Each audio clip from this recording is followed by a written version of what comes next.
जलपाईगुड़ी से खबर। जलपाईगुड़ी की एक गृहिणी जापान के आम को अपने घर में उगा रही है, जिसकी कीमत लाखों रुपए में है। वो इस बात से हैरान है कि उसने लाखों रुपए के आम उगा लिए हैं। गर्मी आते ही सबसे पहले आम की याद आती है। इस बार स्वादिष्ट आमों की सूची में फजली, लंगड़ा, हिमसागर, आम्रपाली से लेकर मियाजाकी आम शामिल हो गए हैं। आमों के मामले में मालदा की पहचान लंबे समय से है और इस बार वहां मिठास से भरपूर मियाजाकी आमों की पैदावार शुरू हो गई है। जलपाईगुड़ी के सरकारपाड़ा की गृहिणी अंकिता बनिक ने अपने घर में इस दुर्लभ मियाजाकी आम को उगाकर सबका ध्यान अपनी ओर खींचा है। सिंदूरी लाल रंग का ये आम दूसरे आमों से काफी अलग है। दुनिया के सबसे महंगे आमों में से एक ये आम सोने से भी ज्यादा महंगा है।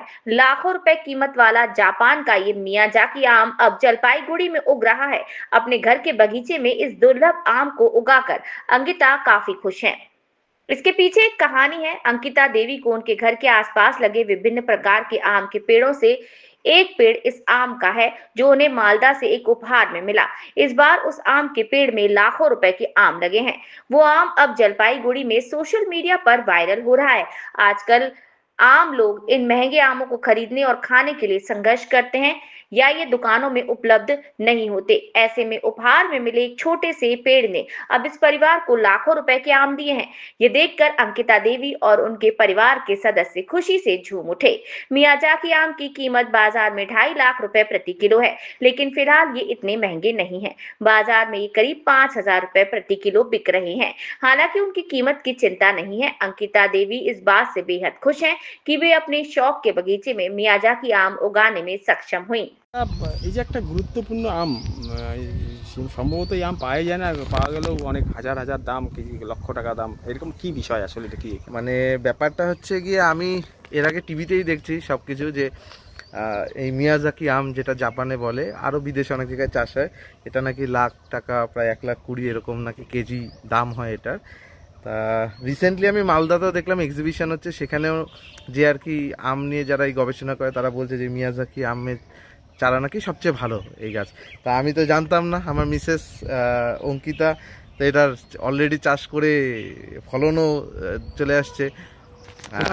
কোথা থেকে এনেছিলেন আপনারা? এই চারাটা নিয়ে আসা হয়েছিল মালদার থেকে। কত টাকা দাম নিয়েছিল? অ্যাকচুয়ালি এটা আমার মানে দাম পড়েনি কোনো, চারা গাছটার খুব ক্লোজ একজন আমাদের গিফট করছিল। আচ্ছা, এর যে এত যে দাম, এটা কি জানতেন আগে? মানে শোনা কথা ছিল, তবে রিসেন্টলি যখন আমি এখানে হচ্ছে যত রকমের আম গাছ আছে সবই হচ্ছে মালদারি গাছ, মালদার থেকেই সব নিয়ে আসা, আর বিভিন্ন প্রজাতির আছে, আর একটাই হচ্ছে মিয়াজাকি গাছ যেটা আছে, এটা এখানে একটা মালদার কি প্রজাতি রয়েছে? বিভিন্ন ধরনের প্রজাতি রয়েছে। মানে এখনো একটা গাছের মধ্যে দুবার ফল মানে হলো আর কি, আর বাকিগুলো এখনো একটু ছোট ছোট আছে, আর এই গাছটাই হয়েছে। আর এটা মিয়াজাকি গাছ। কত কেজির মতো?